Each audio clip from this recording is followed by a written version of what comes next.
So at station 3, you're exploring equations and how to identify whether an equation is linear or nonlinear. And by the end of the station, you'll be able to do this just by looking at the equation. But to learn what to look for, we're going to graph these equations to help us figure out whether they're linear or nonlinear.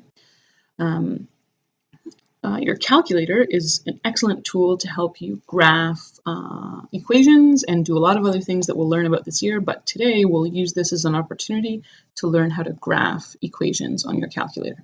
So on the left is what your calculator looks like approximately, depending on what type of version you have, but all the buttons should be in the same place.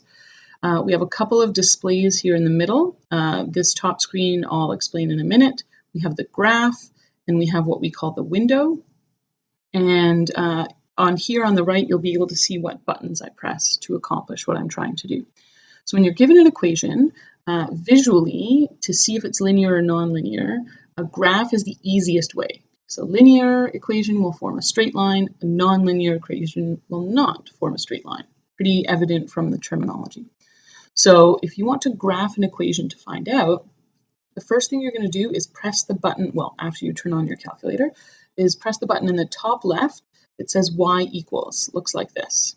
And you're going to come to the screen that's at the top here or on your calculator here. And it presents you with a lot of different equations. y1 equals, y2 equals, y3 equals. It's basically just an opportunity to enter in a bunch of different equations. So if you have an equation you're interested in, for example, y equals 3x minus 1. You can enter in that equation, and if you press enter, the next thing you're going to do is go to graph. That's the top right button. So y equals, to enter the equation, is top left. Graph, to see the graph, is top right.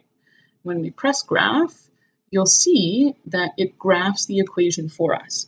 Visually, we can look at this and get a good sense of whether it's linear or nonlinear. For this particular one, looks like it's pretty linear to me. No curves in there at all. The window, which you see down here, and which you can access by pressing the second button from the left that says window, just establishes the zoom for your graph. So the x min and the x max means that your lowest x value is -10 and your highest x value is +10, and you're taking steps of size 1, so 1, 2, 3, 4, etc. And the y min and y max mean your lowest y value is -10 and your highest y value is 10.